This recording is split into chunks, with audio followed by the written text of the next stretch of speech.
পথ দুর্ঘটনায় মৃত্যু হলো চন্দননগর পুলিশ কমিশনারেটের এক আধিকারিকের। শেষ শ্রদ্ধা জানান পুলিশ কমিশনার। ডিউটি করে ফেরার পথে চন্দননগর পুলিশ কমিশনারেটের উত্তরপাড়া ট্রাফিক গার্ডের অ্যাসিস্ট্যান্ট সাব ইন্সপেক্টর কৃষ্ণচন্দ্র মালিক পথ দুর্ঘটনায় নিহত হলেন। ট্রাফিক পোস্টিংয়ের আগে ব্যান্ডেল পুলিশ পোস্টে অনেক বছর ডিউটি করেছেন।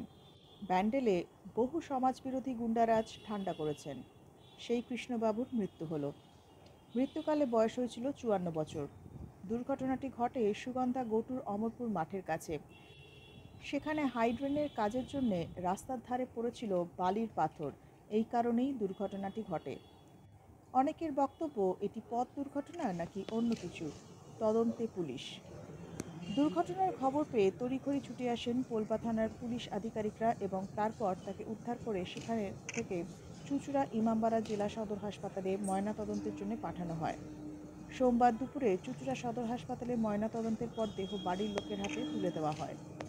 কৃষ্ণবাবুর মৃতদেহ চুঁচুড়া হসপিটাল হয়ে চন্দননগর পুলিশ কমিশনারেটের চুঁচুড়া পুলিশ লাইনে, সেখানে গান স্যালিউট ও গার্ড অফ অনার সহ পুষ্পস্তবক দিয়ে শেষ শ্রদ্ধা জানানো হয়। শেষ শ্রদ্ধা জানান Chandannagar police commissionerate police commissioner Amit P Jawalgi. উপস্থিত ছিলেন ডিসি হেডকোয়ার্টার্স ঈশানী পাল সহ চন্দননগর কমিশনারেটের সকল ট্রাফিক থানা এবং লাইনের পুলিশ আধিকারিকরা, উত্তরপাড়া ট্রাফিক ইন্সপেক্টর মির্জা সাবির আলিবাগ, চুঁচুড়া traffic inspector Mandhata Sau, IC Rameshwar Ojha, জনাব শের আলী মন্ডল সহ বেশ কয়েকটি জিআরপি এবং রেলওয়ে পুলিশ প্রোটেকশন আরপিএফের পুলিশ আধিকারিকরা উপস্থিত ছিলেন। মৃতদেহ শেষ শ্রদ্ধার পর চুঁচুড়া পুলিশ লাইন হয়ে তার সুগন্ধার বাড়িতে নিয়ে যাওয়া হয়। তারপর অন্যান্য বিভিন্ন জায়গায় নিয়ে যাওয়ার পর চন্দননগর বড়াইচণ্ডীতলা শ্মশানঘাটে তার শেষকৃত্য সম্পন্ন হয় সোমবার রাত 7টায়। মৃত্যুকালে রেখে গেলেন ছোট এক ছেলে, এক মেয়ে এবং তার স্ত্রীকে। শোকস্তব্ধ হয়ে পড়লেন তার বাড়িসহ গ্রামের আত্মীয় স্বজন, বন্ধুবান্ধব এবং চন্দননগর কমিশনারেটের বিভিন্ন পুলিশ আধিকারিকরা। হুগলি জেলার বিভিন্ন প্রান্তে কোথাও রাস্তা ভাঙা, কোথাও আবার ট্রেনের কাজের কারণে রাস্তার উপরে পড়ে রয়েছে পাথর।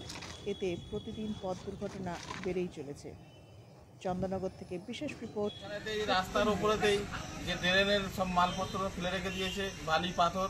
এর জন্য আমাদের এখানে বাজারেতে প্রতিদিনই অসুবিধা হচ্ছে, জ্যাম হয়ে যাচ্ছে, ট্রাফিক জ্যাম এমনি হয়ে যাচ্ছে। তারপরে এই রাত্রিবেলাতে অনেক সময় আমাদেরও যাওয়া আসা করতে অসুবিধা হচ্ছে। আমাদের কালকে রাত্রে এখানে গাড়ি লোড হবে বলে আমরা এখানে অনেকটা রাত অবধি এখানে ছিলাম।